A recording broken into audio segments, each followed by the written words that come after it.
అయ్యో ఏంటే ఉంటున్నాడా ఈ దెబ్బలు? ఏదైనా యాక్సిడెంటా? అదేం కాదండి, మరి గోరు కొరికినందుకు ఎలక్ట్రిక్ స్తంభానికి కట్టేసి ఇలా రక్తం వచ్చేలా కొట్టారండి. ఊరు కొరికినందుకు ఎలక్ట్రిక్ స్తంభాన్ని కట్టేసి ఇంతలా కొడతారా? వాళ్ళతో మనుషులా రాక్షసులా? చాలా థ్యాంక్స్ అండి, కనీసం మీరైనా అర్థం చేసుకున్నారు. వాళ్ళు అర్థం చేసుకోలేదండి.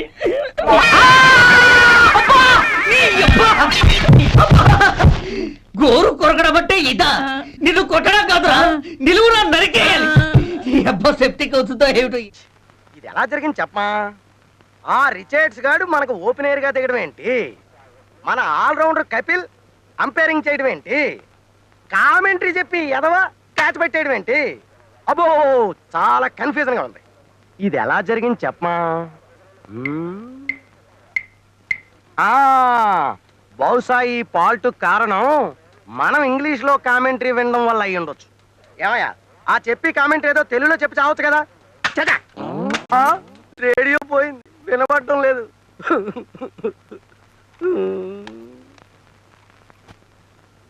ఏంటి స్మెల్? ఇప్పుడు ఇది ఏ భాషలో పలుకుద్దో?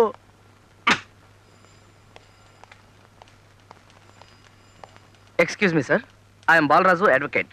Krishnakumari my junior. Hello. Already వద్దండి. సుజాత గారు నా క్లయింట్, మీతో కేసు విషయం మాట్లాడాలని వచ్చాం. Please SIT down. Thank you. 1980 సంవత్సరంలో ఈవిడ గారి మ్యారేజ్ ఇక్కడే రిజిస్టర్ అయింది. ఆ రిజిస్ట్రేషన్ తాలూకు సర్టిఫికేట్ కావాలి. అక్కడ మా గుమస్తా యేసుపాదం ఉంటాడు, అతన్ని కలవండి. Thank you sir. Welcome. Good morning sir. Very bad morning. ఏ ఏమేమిటయ్యా శ్రీకాంత్ పోయాడు? పోయాడా? ఎప్పుడండి పాపం? పోయాడంటే నిజంగా చచ్చిపోయాడు అనుకున్నావా? వికెట్ పడిపోవడం వల్ల పోయాడు. ఎవడా నువ్వు? బాలరాజునండి. బాలరాజువా? పెద్ద సెలక్షన్ కమిటీ చైర్మన్ లో చెప్పు. మీకు క్రికెట్ అంటే పిచ్చా సార్? పిచ్చా? చచా, ప్రాణం. చిన్నప్పుడు గూటీ బిల్ల ఆడుతుంటే మన షర్మిలా ఠాగూర్ హస్బెండ్ లేడు, పటావుడి, అతగా టైప్ లో కన్నుకు చిన్న దెబ్బ తగిలింది కానీ లేకపోతే కపిల్ దేవ్ ప్లేస్ కదా మనది. ఓహో అలాగా? అయితే మన గ్రూప్ అన్నమాట. గ్రూపా? నేను శ్రీకాంత్ ఉడ్బిన్ లేండి. నిజమా? మీరు శ్రీకాంత్ కాబోయే భార్య? కానీ కొంచెం స్లిప్ అయింది మీ కన్నులాగా. ఏంటమ్మా ఈ వేళకులం? సిక్సర్ కొట్టిన బంతి ట్రాన్సిస్టర్ పాడైపోయి నేను ఏడుస్తుంటాను. ఇప్పుడు కామెంటరీ అలా ఎన్నో. అది చూడండి యేసుపాదం గారు, 1980లో మ్యారేజ్ జరిగింది, దాని తాలూకు డీటెయిల్స్ కావాలి. 1980 చాలా ఏళ్ళైంది, దొరకడం చాలా కష్టం. ఎలాగైనా వెతకండి ప్లీజ్. ఇదేమైనా ఇండియాకి వెస్టిండీస్ కి మధ్య మ్యాచ్ అనుకున్నావటమ్మా? మ్యారేజ్ డీటెయిల్స్ దొరకడం చాలా కష్టం. అయినా ఏ సీజన్ లో జరిగింది? ఏప్రిల్ 21. ఏప్రిల్ 21. పేర్లు?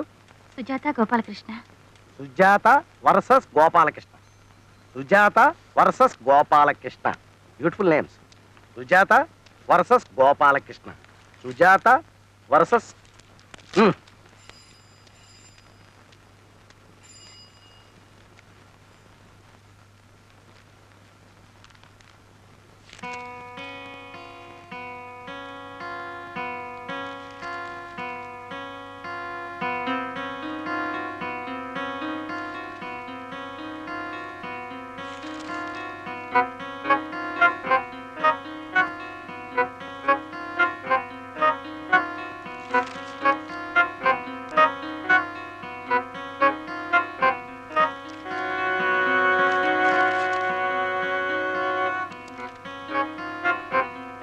సారీ అమ్మా, రిజిస్టర్ అవ్వలేదు. సార్ కాస్త జాగ్రత్తగా చూడండి. చూడమ్మా, ఒకసారి ఎంపీఆర్ ఎల్బిడబ్ల్యూ ఇచ్చాక పిచ్ వదిలి పెవిలియన్కి వెళ్లాల్సిందే, అది రూలు. మీ కేసు విషయంలో పెద్దగా తెలివితేటలు ఉపయోగించాల్సిన అవసరం లేదండి.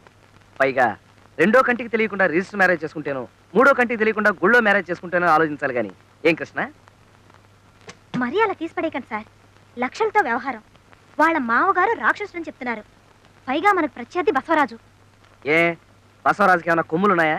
పైగా వాళ్ళ మామగారు ఊరికే బెదిరిస్తున్నారంతే. ఏమంటారండి? మా వివాహం జరిగింది గుళ్ళోనే, తర్వాత రిజిస్టర్ కూడా చేయించాం. ఇంకే కేసు దూది పింజరా ఎగిరిపోయిందండి. రిజిస్టర్ ఆఫీస్కి వెళ్ళి ఆ సర్టిఫికెట్లు తీసుకొచ్చి కింద కొట్లో ఓపీ తీసుకుంటాం. That's all. మరీ అంత తేలికైతే క్లయింట్స్ ఉన్నారు. మరీ అంత తేలికైతే బసవరాజు ఎందుకు ఒప్పుకోలేదు? వాళ్ళ మామగారంటే భయమై ఉండొచ్చు. మీరు ఈ కేసు గెలిచినట్టే భావించండి. చాలా థ్యాంక్స్ అండి. తీసుకోండి. స్వీట్సా? కేసు గెలవాలి కదండి. అయ్యో క్యాషా ఇప్పుడు ఎందుకండి? బావా ఉం? కొంచెం లోపలికి వస్తావా? ఎందుకు? అబ్బా అలా కొట్టిపారేకి బావా, ముందు రా చెప్తా. Excuse me please. పదా. ఎందుకు? ఎందుకా? యువతల పులుసు మరిగిపోతుంది, పోపెడతావని. ఓ సందుకా అవతల కేసు. ఆ కేసు కూడా అలాగే ఏడ్చింది, పోపు బొగ్గులు లేకుండా. ఉమ్, నువ్వు అసలు హాయిగా ఈ లా మానేసి ఏ కుక్కుగానో సెటిల్ అయితే బెస్ట్. ఏ ఏంటి ఎవరి దగ్గర ఎంత ఫీజు గుంజాలో ఏం తెలీదు, ఏం మనిషివో. తీసుకుంటూనే ఉన్నాం కదంటే ఇంత ప్యాకెట్. ఆ తీసుకుంటున్నావు, ఇలాగే తీసుకుంటూ ఉండు. రేపు కేసు గెలిచిన తర్వాత ఫీజు కింద తమలపాకు, బళ్ళారక్క, పావలా బిళ్ళ చేతికి అందిస్తారు. ఏమిటో నువ్వు చెప్పేది నాకేం అర్థం కావట్లేదే. నా మాట కొంచెం విను బావా. మనం గనక కేసు గెలిపించకపోతే ఆవిడ ఆస్తి మొత్తం వాళ్ళ మామగారు కొట్టేస్తాడు. అలాంటి ఆస్తిని మనం అడ్డం కొట్టి ఆవిడకి అప్పగిస్తున్నాం. అందులో కొంత పర్సెంట్ అడుగుదాం.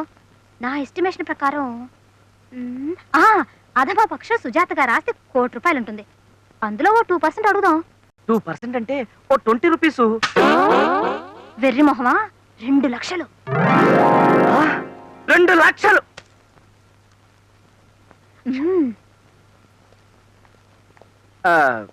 సుజాత గారు, మీ కేసు అబ్జర్వ్ చేసిన మీదట నాకు చాలా లొసుకులు అవి కనిపించాయి. అరే ఇందా కలిగించాను, అప్పుడే ఆరిపోయింది.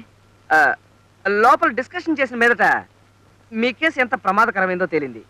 ఉదాహరణకి గుమ్మడికాయ పులుసులో కొత్తిమీర, ఉల్లిపాయలు. ఓ సారీ, మీ కేసు నేను ఎంతో రిస్క్ తీసుకుని ప్రాణాలకి తెగించి మరీ వాదిస్తాను. కానీ నా ఫీజు ఫీజుదే ఉందిలేండి. అమ్మా, మీకు ఎంత ఆస్తున్నా సరే నాకు మాత్రం 2% కావాలి. మ్మ్. అలాగే. హుషారుగా షికారు పోదమా, స్పీడుగా. బావా బావా, ఓయ్ నీ కారుకి స్టార్టింగ్ ట్రబులే గాని పాపం చాలా మంచి ముండ. ఒక్కసారి అందుకుందంటే జట్టే. ఇదేంటిది, జట్టు అన్నానో లేదో జట్ట బండ్లో ఫ్లో అయిపోయింది. ఛీ, దీని మొహం మండ. పొగిడి అరక్షణం కాలేదు, అప్పుడే ఆగిపోయింది. అయినా నీకు బుద్ధి లేదు బావా. ఆ దగా చందుగడ కేసు చేసి ఫీజుకు బదులు కుక్క బండి తీసుకుంటావా? కుక్కల కారా, ఓల్డ్ ఈజ్ గోల్డ్ అన్నారు. దీన్ని వేలం పాటేస్తే కోహినూరు వజ్రం లాగా, అబ్బో. టిప్పు సుల్తాన్ కత్తి లాగా, ఆహా. ఎల్విస్ ప్రెస్లీ డ్రైయర్ లాగా, మర్లిన్ మన్లో బ్రా లాగా లక్షలు లక్షలు సామాన్లు కొంటాం. పాత సామాన్లు కొంటాం. వీడెక్కడ దాపురించాడు నా ప్రాణానికి. పిండం పెట్టే వేళ కాకులొచ్చి వాలిపోయినట్టుగా వాలిపోతున్నాడు. బావా, ఉమ్. బేరం కుదరకపోతే 2 జీళ్ళు ఎక్కువ అడుగుదాం. అంతేగాని కారం కూడా మానేస్తావా? ఏమంటావు? ఏయ్ నిన్ను దొరకవే. దొరకను.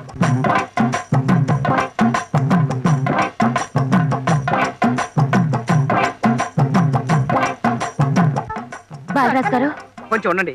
దొరకవే. Excuse me, can you help me? కార్లో డ్రాప్ చేయడం మాత్రం కుదరదండి. దీనికన్నా అబ్బా రిక్షాలో వెళ్ళడం బెటర్. నోర్మి, అదే లేదండి. ఒక అరగంట టైమే ఉండి విమానంలాగా తయారు చేస్తాను. విమానం లాగానా? Yes. గోవిందా గోవిందా. ఏమండి, ఇది విమానం అయితే నేను ఎయిర్ హోస్టెస్ లాగా. Your attention please. హైదరాబాద్ నుండి బెంగళూరు వెళ్లే విమానం కొద్ది క్షణాల్లో కింద పడుతుంది. కృష్ణ, దిస్ ఇస్ ఆగండి, టూ please. మచ్. మీరు నా కేసు టేకప్ చేయాలి. కేసా? నేనా? Oh my God.